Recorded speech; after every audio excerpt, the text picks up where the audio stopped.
وہی معظم بھی ہے، مکرم بھی ہے، محترم بھی ہے۔ بات سمجھ میں آ رہی ہے آپ کے؟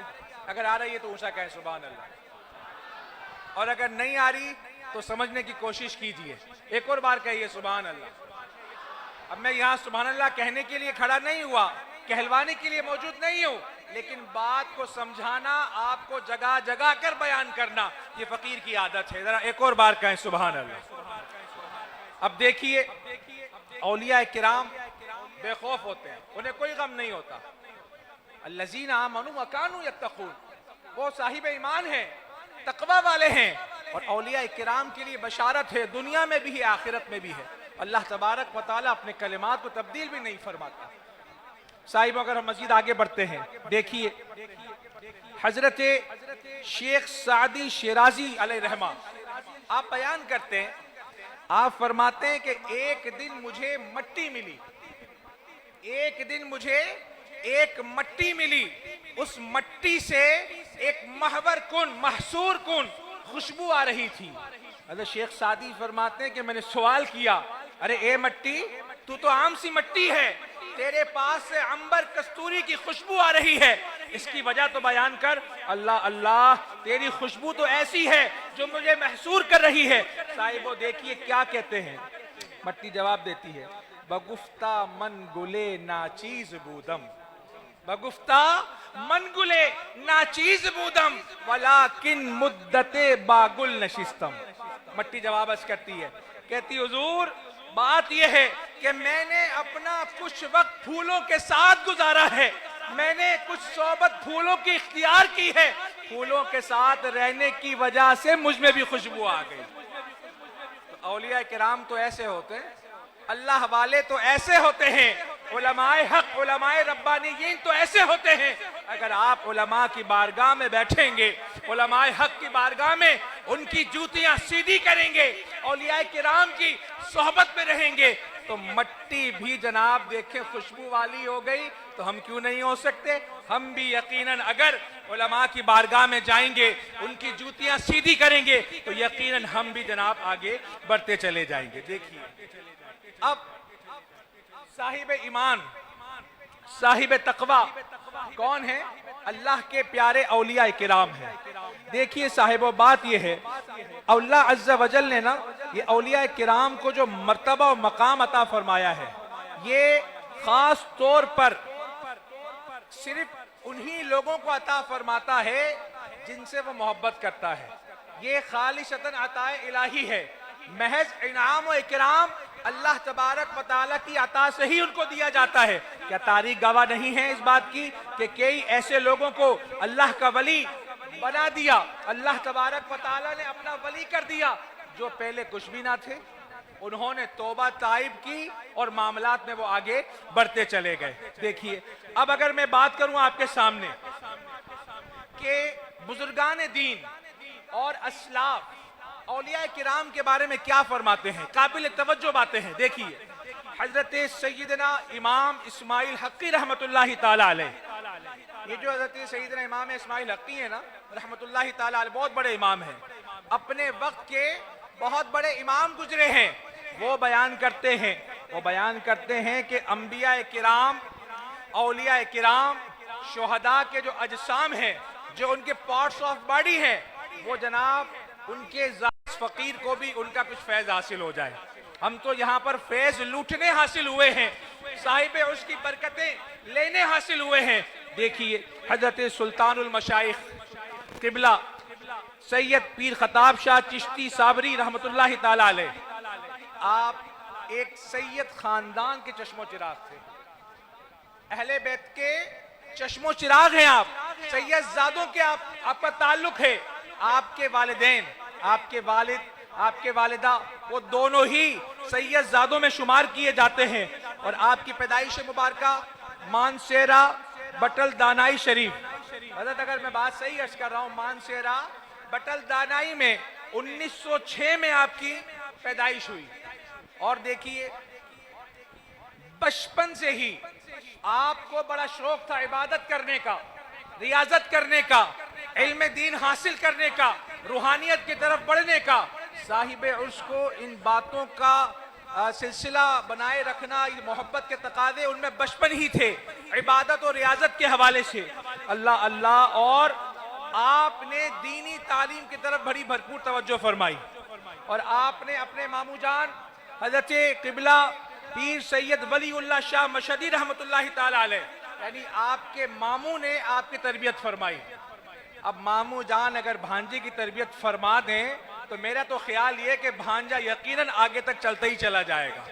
تو یہ صاحب عرس، انہوں نے اپنے ماموں جان سے تربیت حاصل فرمائی، اور تربیت بھی حاصل فرمائی اور اپنا جناب مرشد بھی انہی کو چنا، یعنی آپ ان سے بیعت بھی ہو گئے، اور بیعت بھی ہو گئے، ان کی شاگردی میں بھی آ گئے۔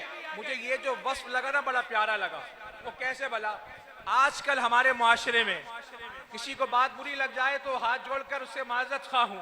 ہمارے معاشرے میں معاملہ کیا ہے؟ ہم اپنے پیروں کی تو بڑی عزت کرتے ہیں، اپنے پیران عظام کو تو بڑا جھک جھک کر ملتے ہیں، لیکن جب بات آتی ہے استاد محترم کی تو آج کل کے نوجوان کا حال کیا ہے؟ جہاں استاد صاحب کو دیکھا وہیں دائیں بائیں کھسکنے لگے۔ تو صاحبوں، صاحب عرس سے یہ بات سیکھنے کی ضرورت ہے، جنہوں نے اپنے شیخ جو کہ ان کے استاد بھی ہیں، یعنی دونوں صفات ہے نا، انہوں نے پیغام یہ دیا بیٹا کہ اپنے شیخ کی بھی عزت کرنی ہے اور اپنے استاد کی بھی آپ کو عزت کرنی ہے۔ جو یہ میری بات سمجھ گیا اونچا کہے سبحان اللہ۔ طلبہ کرام ذرا زیادہ اونچا کہیں سبحان اللہ۔ در حقیقت تو یہ بات طلبہ سے مخاطب کر کے عرض کر رہا ہوں۔ کتنی پیاری عادت، مجھے ان کی سیرت میں یہ پیراہا، یہ لائن بڑی دل پہ اتر گئی کہ حضرت نے اپنے شیخ کا بھی ادب فرمایا، اپنے استاد کا بھی ادب فرمایا۔ در حقیقت دنیا میں رہنے کے لیے یہی باتیں بڑی پیاری ہوتی ہیں۔ صاحبوں، اپنی بات کو میں سمیٹنے کی کوشش کر رہا ہوں کیونکہ زیادہ وقت مجھے آپ سے نہیں لینا۔ اور دیکھیے، اولیاء کرام کی جو ایک عادات بڑی پیاری ہے، جو ہم نے کئی اولیاء کرام میں یہ باتیں محسوس کی ہیں۔ حضرت اپنے کام خود کرنے کے عادی تھے، سادہ طبیعت کے مالک، کسی کو زحمت نہیں دینا۔ اگر کسی سفر میں ہیں، اسفار میں ہیں، ساتھ میں اگر کوئی آپ کے جناب طلبہ ہیں، مریدین ہیں، لیکن چھوٹے موٹے کام اپنے خود ہی کر لینا۔ الحمدللہ یہ عادت ہم نے اپنے والد گرامی حضور قبلہ آقا جان تاج الفقہا حضرت مفتی احمد میاں برکاتی رحمۃ اللہ تعالی علیہ میں بھی دیکھی، اور ہمیں ہمارے والد نے فرمایا کہ انہوں نے یہ عادت اپنے والد گرامی حضور خلیل العلماء حضرت مفتی محمد خلیل خان برکاتی میں بھی دیکھی۔ اور دیکھیے یہی بات جب میں نے یہاں پڑھی تو سبحان اللہ پتہ چل گیا کہ جو اللہ کے پیارے ہوتے ہیں نا وہ کسی کو تکلیف نہیں دیتے۔ ارے وہ تو تکلیفوں کا مداوع کرنے والے ہوتے ہیں، وہ کسی کو زحمت نہیں دیتے بلکہ زحمت سے نکالنے والے ہوتے ہیں۔ اور میرا یقین ہے صاحب عرس کے عرس مبارک میں آنے والوں، آپ لوگ یہ نیت کر کے جائیں، اگر آپ کی کوئی مشکلات ہیں صاحب عرس کی طرف توجہ کریں گے تو اللہ پاک ان کے وسیلے سے کاموں کو سنوار دے گا۔